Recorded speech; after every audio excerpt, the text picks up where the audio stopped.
Coming up on Confidential, remembering Mr. Perfect, Curt Hennig. There was a lot of sides that I saw of Curt that other people didn't. Curt had a very serious side. His love,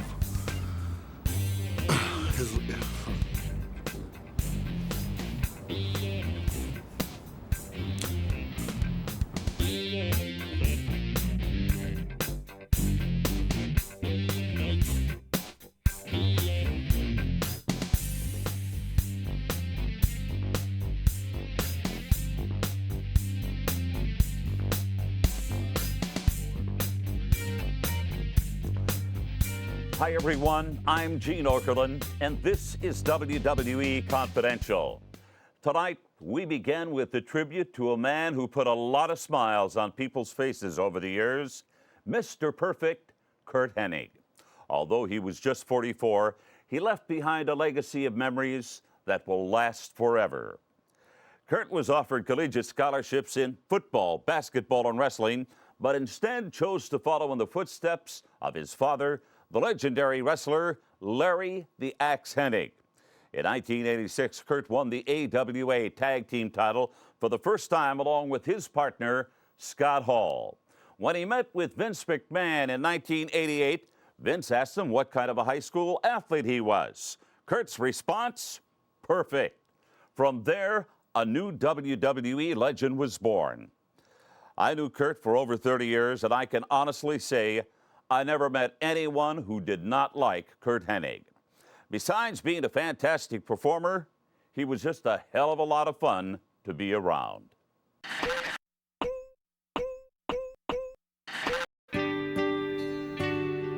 My immediate thoughts when I heard were how and why. I mean, they're the same questions that everybody asks when something like that happens. I was numb, shocked, couldn't really believe it. I've known him too long, and he was too young, he was too healthy, he was too positive of a person. Curt was not depressed. He wasn't down on his luck. He wasn't miserable at home. He had everything that you could possibly ask for, as far as I know. You know, he had money, he had his health, he had a beautiful family, and he had a great career. Here is Mr. What made Curt a unique performer was that he did come from a wrestling family. He was totally into the business. His dad was one of the all-time greats. Curt had come up in this industry and come up knowing the right things to do and when to do them and how to do them. And he just had that feel, that natural instinct that's required to become a superstar. And Curt possessed that natural instinct.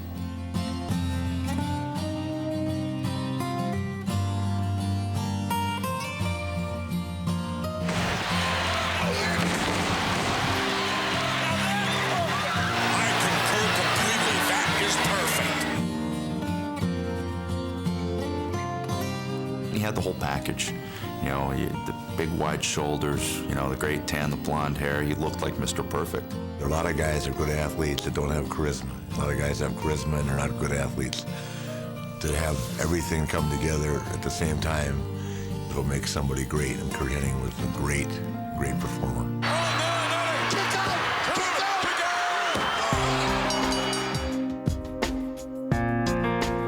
Probably one of the greatest Intercontinental champions that this company's ever seen. That's what I remember Curt Hennig as. He solidified that championship. He carried that championship. Probably some of the greatest matches that I can ever remember involved Curt Hennig and Shawn Michaels in their battle over the Intercontinental Championship. Michaels for the ride! He's the guy that gave me the name the Heartbreak Kid. Back when he was doing color commentary with Vince, he just threw it out there one day. And he came back and he told me about it. He said, it's from an old Chris Ledoux song. You know, at that time, I had just come out of a tag team. I'd never been singles before, really, and was searching for an identity. He gave me that, I latched onto it and went from there. And so Curt Hennig, in that respect, had a huge, huge impact on my life and on my career, obviously. I don't think anyone who's ever met Curt will ever forget Curt. I could be having the worst day of my entire life, and behind the scenes, Curt Hennig would make me laugh all day long. I don't know if he ever had any bad days. I never saw him have a bad day or that he would let on to.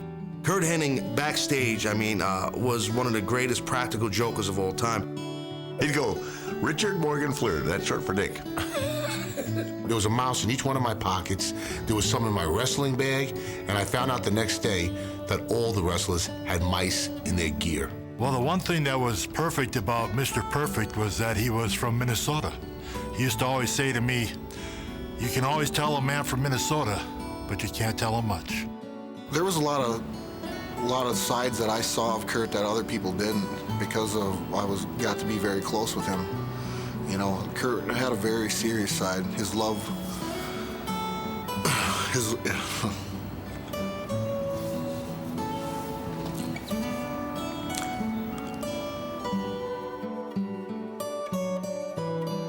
there wasn't a day that I didn't talk to him. He was talking about his kids and his wife. He carried their photos and stuff in his wallet. Just a fine, big-hearted person, would probably do anything in the world good for you. Kurt's going to be remembered for his humor. Kurt will be remembered for his ungodly athletic ability. Kurt's going to be remembered for his personality. The one thing that stands out to me,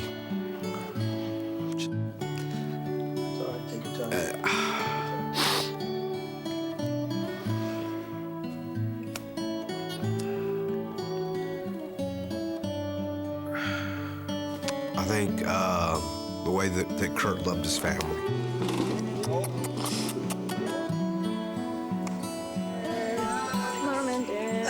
I think that Kurt Hennig had such a phenomenal life that, you know, I don't think that he's not upset right now. I think he realized that he lived every day and had a great time on the way through.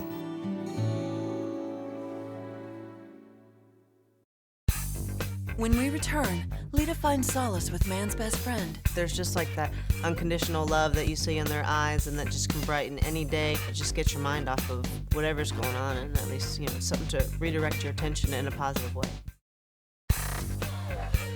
Welcome back to Confidential. This portion of the program is brought to you by 1-800-CALL-ATT for collect calls. Just dial down the center and you could win a chance to go to WrestleMania 19 in Seattle. By Snickers. Hungry? Grab a Snickers. And by Castrol GTX. The motor oil as advanced as your engine. You've probably heard the expression about someone going to the dogs as being a bad thing. But in the case of WWE diva Lita, going to the dogs has been a very good thing. Since suffering a serious neck injury last summer, Lita has grounded herself, so to speak, by lending a helping hand to some four-legged friends in need. Lita's love for dogs began when she adopted her Doberman named Cody when she was just 18. Since volunteering at a local animal shelter, Lita has gained a whole new perspective on her career and her life. I would say a lot has changed since the last time I spoke to you. That was my first public appearance since my injury. It was really before I had found what I was going to be able to do with this time, and the thought of being off for a year was completely overwhelming. I'll take you out later, buddy. They're on their best behavior today for you guys. I'm going to try to hold her and calm her down for a sec before I put her back in the cage. I was completely miserable until I started volunteering, just because I felt so useless to myself and everybody around me.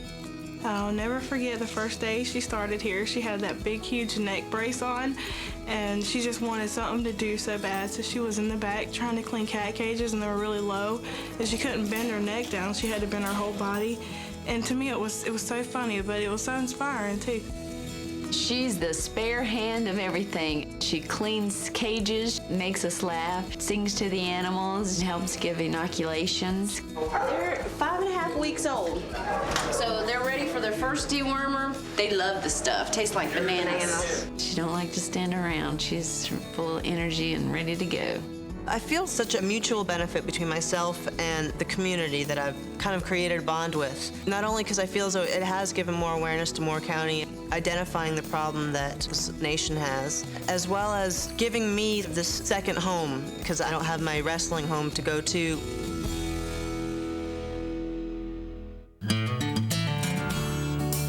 A woman actually had, I think, 5 cats at one time maybe, and now it's spread to over 100 cats, and she cannot take care of them, of course. So animal control officers went out and trapped them, and now we are going to move them into the holding area. Some of these might be wild, you gotta watch out. Okay. Seem pretty friendly. Hey, buddy. Hey, sweetheart. I know. See, look, she's scared. She's holding onto the cage. It's okay, sweetheart. It's okay. Animals interact with her as they do other animals, and you can see that when she's around the animals, and that just really has brought up the morale in our center, as well as helping her cope with everyday life. Because of, of who she is, I think it's great that she comes to an animal shelter to volunteer. I figured that's another celebrity coming along, and okay, let's see how this is gonna flow, but she really hit my heart. I guess I have such a passion for animals just because I feel like they're so helpless. They weren't brought into this world by choice. They had no say-so of how they got to this shelter. See, like these, I don't know, you can tell they're kind of scared. Hey, bud, see? It's okay, come here. See, like they probably haven't been around people a lot. And it makes them really hard to find a home, too. She'll stop at every cage when she first comes in, says hello to every animal in here. Hey, Lucky. Hey, Buzz. Hey, guys. Hey, buddy. My favorite part of the job is scooping poop, I can't lie. Watch out, buddy. This is a little puppy poop.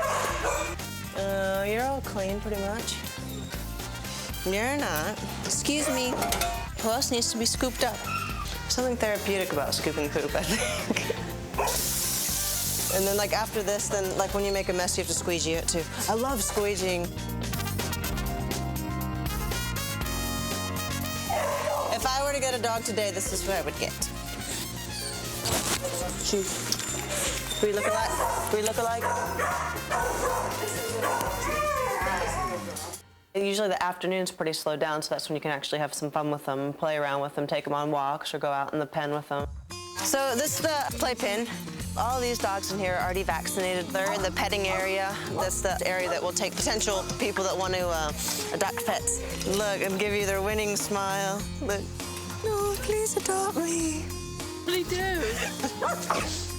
Look, this is Hope. And she was a cruelty case. Look at her, bless her heart. She was completely emaciated.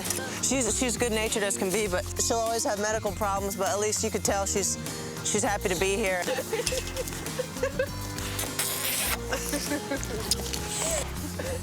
Everyone does what they can to try to make the best situation they can for the animals here.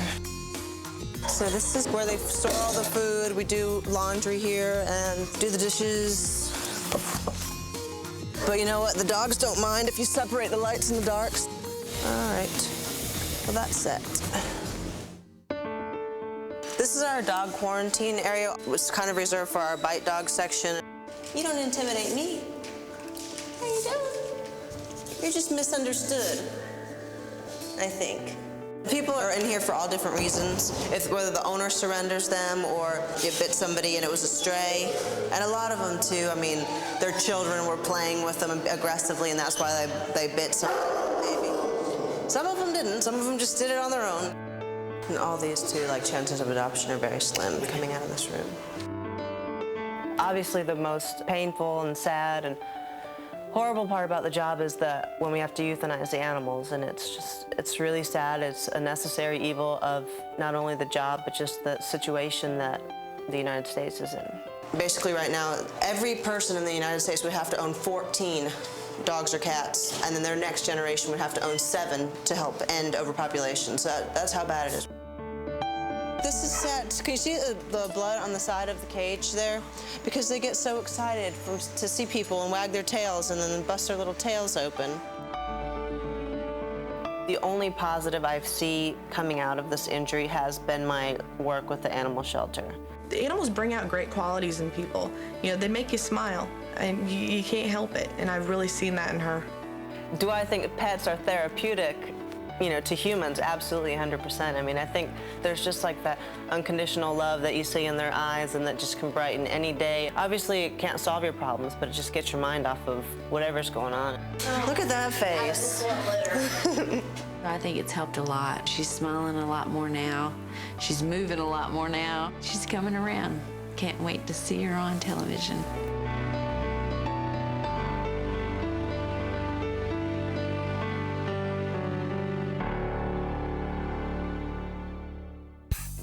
Up next, the APA reunites in the name of beer, babes, and fishing? Gotta put some clothes on. This is a fishing show. Excuse me, please. You got a moment?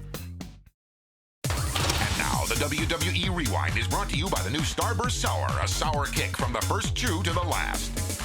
The APA is now officially out of business. I guess the party has, wind down. just about ended. Well, it wouldn't be a last call party for the APA without a bar fight. Very good run, huh? It has.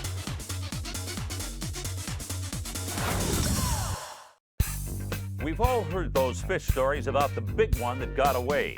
Maybe even told one yourself on occasion. Can you imagine the fish stories WWE superstars Bradshaw and his partner Ron Simmons could come up with? Well, wonder no more. The two recently shot a pilot for their own fishing show. You can bet it won't be one of those Sunday morning snoozers with the whispering and the good sportsmanship and all. Oh no, this fishing show will be done APA style. I understand that Bradshaw himself conducted a talent search for a young lady they're referring to as their lure babe. I can only imagine what kind of bait the big Texan was using. As of yet, the pilot is untitled, so our confidential producers took it upon themselves to do a little advanced promotional work of their own. We're at Otter Creek Lake. It's a private lake owned by Jack Brittingham, who's built it specifically for big fish. Film the truck appearing around the corner, and as soon as you see us with the bullhorns on the front, then you'll go to the entrance video of us walking down the ramp. Then you go back to the truck, then you go back to us like maybe in the ring.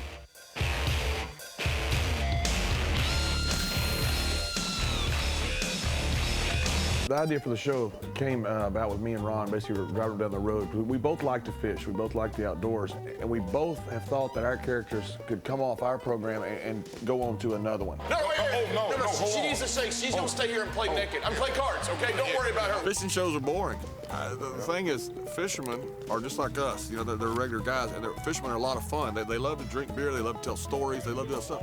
But you put a camera in front of a fisherman on a fishing show, and he freezes up for some reason. We think we can put out a product that is separate from what they do, basically a fishing show with an edge, and give something that people out there would be interested in seeing. What are you doing?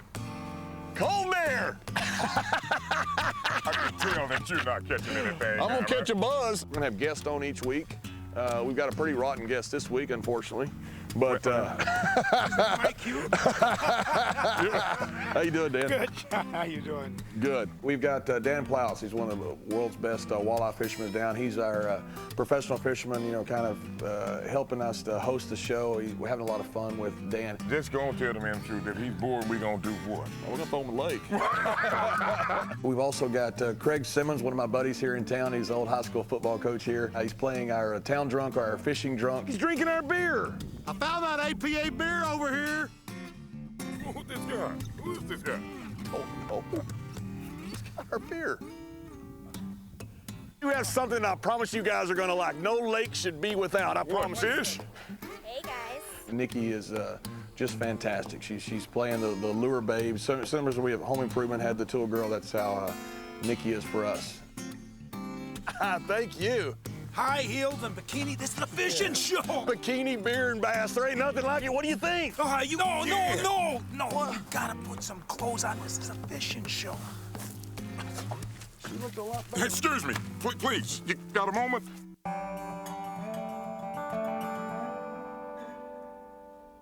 Grew up on fish. Not fishing, grew up on the fish. Had to fish to eat. Things got a little tough, you know, so hey, you know, we had to do what we had to do to survive, you know, and then one way of doing that without having to have a lot of money, you know, use nature. I grew up loving to fish. I grew up in West Texas. We don't have very big bass out there. But my uncles, Cotton and Jester Layfield, are some of the most famous fishermen in Texas history. Both of them created lures back in the 20s and 30s. They would carve them themselves. Their nieces and nephews would paint them for them. It was fabulous. They were just fabulous fishermen. And this is a lure that I hope that Storm Lures, it looks like, is going to manufacture starting in the year 04, which I suggest anybody buys because it's the greatest fishing lure that has ever existed. This is what Jonah caught the whale with, actually, back in the Old Testament. Most people don't realize that, but that's actually true. Is he snagged in the woods? Yeah. Oh my God. That's that Layfield lure. He's still on. Look at it. I broke my rod. I caught the fish. The Layfield lure is still intact. Gotta be kidding me. Same thing that we brought in the WWE, I think, is what we bring to the table in the fishing show.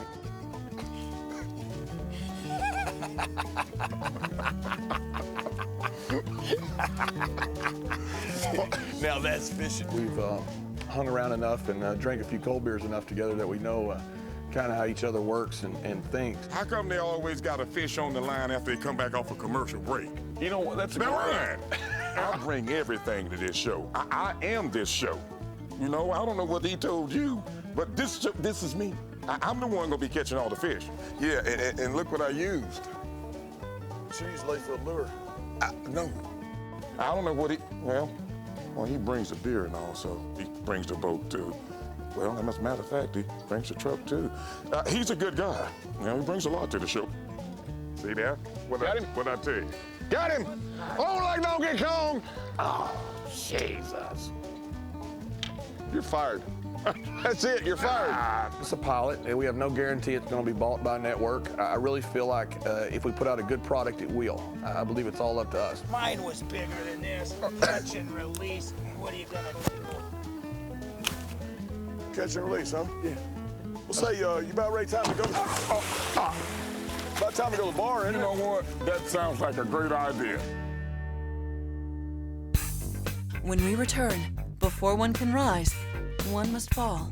Guy used to drink and snort cocaine and everything, and it was gone, just like that. The legendary Four Horsemen have certainly earned their place in wrestling folklore. Ric Flair, Arn Anderson, Ole Anderson, and Tully Blanchard each had a specific role in what would eventually be known as the most influential faction of their time. Tully Blanchard's role was that of ring technician.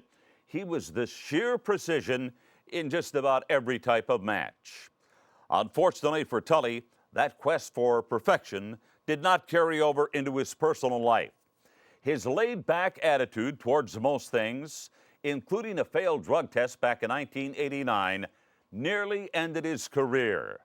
The six-time champion was in desperate need of some direction, and when he finally hit rock bottom, he found it. To be a great performer in the wrestling business is so difficult. People don't, in their wildest dreams, don't know. Tully's place in wrestling history will be, I'm sure it'll be, as being one of the Four Horsemen. The Horsemen are where it's at. Professional wrestling. Tully could do it all. He could work, he could talk. You can want a lot of things, but most of all, you want this, and you're not getting this. No way, shape, or form, baby. He could wrestle for an hour, he could wrestle for 5 minutes. I mean, at any level, he was a very, very strong performer. Blanchard showing you what kind of condition he's in. Favorite tag team partner, hands down, had to be Tully Blanchard. We were all in water. A lot of the time, out of the ring, we didn't get along. But bell to bell, Tully was as good as there was. Talk about memories, okay? You walk to the ring, and Gene Hackman's sitting on the second row. You just get kind of blown away by some of the stuff. I was in that top rung. You know, I mean, I wasn't Hulk Hogan or I wasn't Ric Flair in that level, but that next level of stars, that's where I was. I didn't actually retire. I failed a drug test, and then Vince suspended me with 22 days left on my contract. I was still calm, cool, and collected, going to work for the other company. And then 11 days later, Ric Flair called me on the phone at 1 o'clock in the morning and said the other company reneged on the deal. and they weren't going to hire me because I failed the drug test with Vince. And I can remember just exploding with anger. I couldn't figure out a way to hit the ground running. I couldn't figure a way to swim back upstream. And that was the night that my life changed. At 4:03 in the morning, I said 5 words that changed my life. I said, Jesus, take over my life. And I was transformed instantaneously right there. And this anger and this emotion all stopped. And there was a calmness and a peace that came in my life that I had never felt before. And I used to drink and snort cocaine and everything, and it was gone, just like that. When I left wrestling, when wrestling and I departed, nobody called to check on me. Nobody called to see if I was eating, sleeping, living, anything. You know, we just gone. Which doesn't say a whole lot about my relationships with people, I guess, because they just didn't care. I went through 14 months of unemployment, and I lost everything. I'm selling Mercedes-Benz and gold watches and this and this and this, and I didn't really have a problem with getting rid of all the stuff. I just didn't understand why things weren't better until later. I work for a ministry out of Dallas, Texas called Champions for Life, Bill Glass Champions for Life. The place where we are is the beginnings of a recovery center for people from substance abuse and getting out of prison, getting their lives put back to place, called the Exodus Foundation. It's some of the neatest people. Jack Murphy, I met him. In the early 1960s, he robbed the Museum of Natural History in New York City and stole the J.P. Morgan jewel collection. He was quite an accomplished thief and gangster in South Florida, and he ended up serving 2 life sentences down in Florida.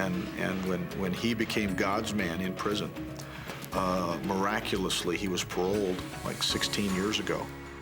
We take celebrities and athletes of all kinds into prisons, and we go into the prison yards, almost like street ministry, saying, come one, come all, and listen to Bruce Collie, who played for the 49ers in Super Bowl 1989, and Bill Glass, who was an All-Pro in 1968, Jack the Surf Murphy, who is the world's greatest jewel thief, and come and hear about their life stories, and Tully Blanchard, WWE World Tag Team Champion, and that kind of stuff. And people come and hear those things because where we came from in life grabs their attention.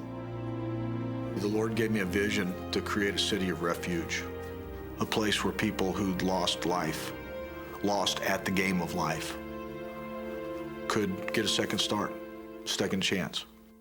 There were a lot of people in wrestling waiting for me to fall because I was a wild guy. I mean, I was drugs, sex, and rock and roll.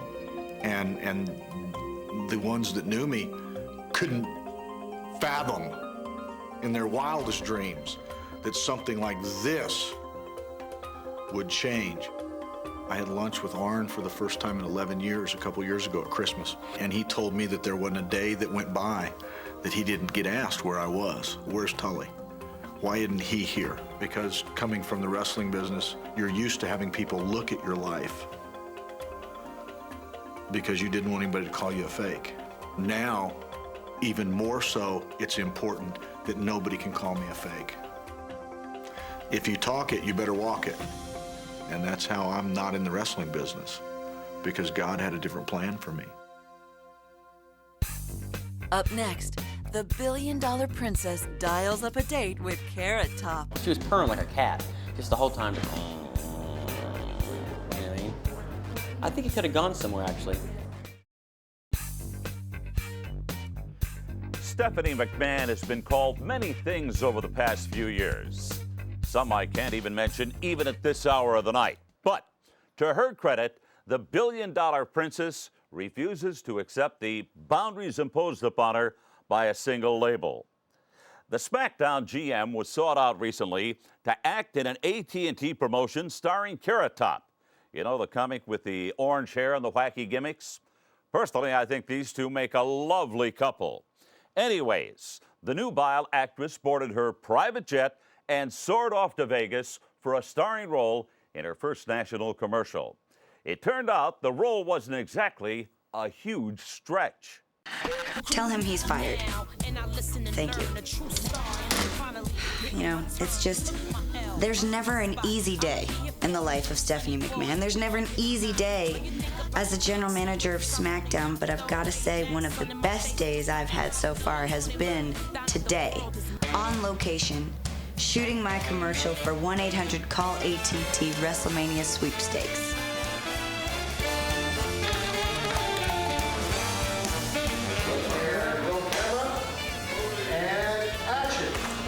And as the general manager of SmackDown, I call all the important shots.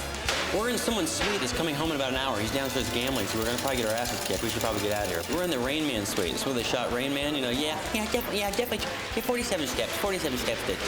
Well, it's been really fun shooting this commercial. First of all, I arrive at Caesar's Palace. You know, I'm very naive or just ignorant to the fact that Carrot Top is with me through this whole commercial. Carrot Top is my limo driver. As a daughter of privilege, I live the good life. Carrot Top is one of my very big, beefed-up bodyguards. Of course, I don't notice the big, fluffy red hair sticking out of any of these costumes. Ready and action. And as the general manager of SmackDown, I call all the important shots.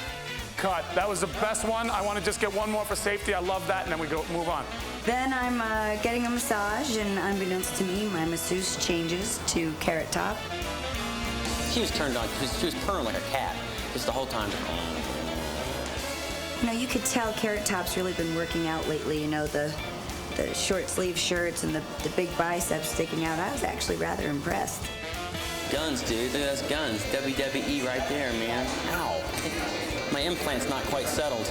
Well, to enter the WrestleMania Sweepstakes, all you have to do is just dial down the center. Just dial down the center with 1-800-CALLATT for your chance to enter a winter trip to WrestleMania 19 in Seattle, plus other great prizes. The more you call, the more chances you have to enter to win. I'm anxious to go to WrestleMania, and I know that all of you are too, so call a friend. Thanks for coming and hanging out with us all day long, and of course the making of the AT&T WrestleMania promotional video. Hope you had a good time. We had a great time right here at Caesar's Palace, so hope we see you at WrestleMania. Hold on, Stephanie keeps paging me. Oh, for God's sake. Up next, nobody does it better than Mr. Perfect, Curt Hennig. He was good at basketball, baseball, tennis, and golf. He was really good at a lot of stuff. Curt was a heck of an athlete. Wanted to share a story of my experience with Mr. Perfect, Curt Hennig.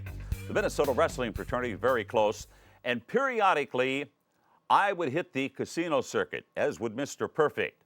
Probably hit 4 or 5 in a night. I do like to turn a card, like to shake the dice. I'd get to a casino, and it was announced at that time that you just missed Mr. Perfect. He left moments ago, and he didn't leave a whole lot for you to win. Before we leave you tonight, we thought we'd let some of the WWE superstars share some of their favorite stories of perfection.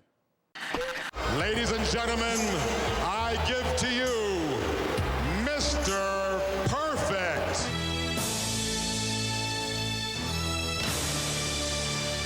Hi, I'm Wade Boggs. I want to show you a perfect hitter. I'm Mike McDonald from the National Hockey League. I'm here today to show you the perfect goaltender. The Mr. Perfect vignettes was probably one of the best produced that World Wrestling Entertainment has ever done. And there couldn't have been a more, pardon the cliche, perfect guy for that role than Curt Hennig. Curt Hennig, Mr. Perfect. And yes, I am perfect in every way. Well, Curt was a tremendous athlete. I mean, he was good at basketball, baseball, tennis, golf. I am going to sink a 40-foot putt to show you people that I am perfect in every way. That's why they gave him the Mr. Perfect gimmick, because he was really good at a lot of stuff. Curt was a heck of an athlete. You sit back on the couch, you put your feet up, and you relax, because you are going to witness the perfect game.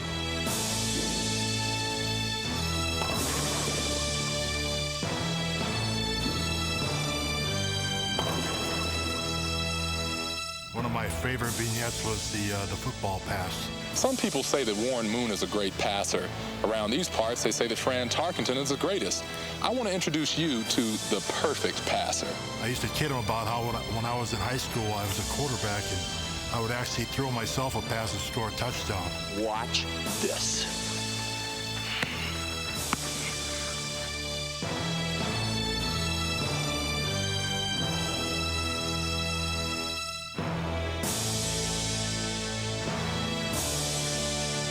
It was one of the most unique vignettes I think I've ever seen. What a throw, what a catch. That was unbelievable. No. That was perfect. Catch me there. That shot you're going to dunk.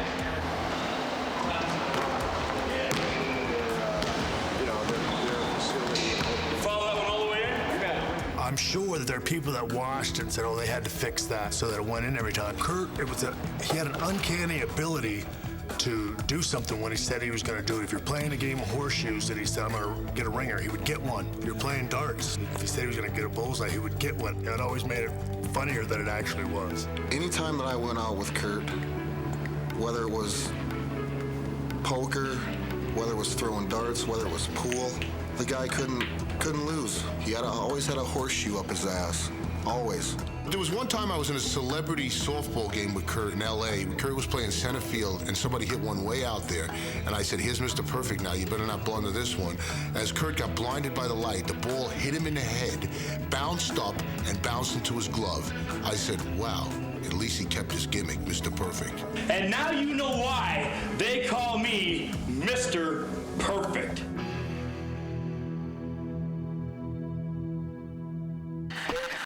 Absolutely perfect. Next week, we'll have the fallout from No Way Out. What's going to happen tomorrow night when Stone Cold Steve Austin comes face to face for the first time with the man who said he wouldn't amount to anything some 7 years ago? And what about The Rock Hogan 2? Remember, No Way Out tomorrow night, but it all gets started right here on the new TNN tomorrow night, 7 p.m. Eastern, with a very special presentation of Sunday Night Heat live from the Bell Center in Montreal. Well, that's all for this week. Gene Okerlund reminding you, if you see and hear it here, it's confidential.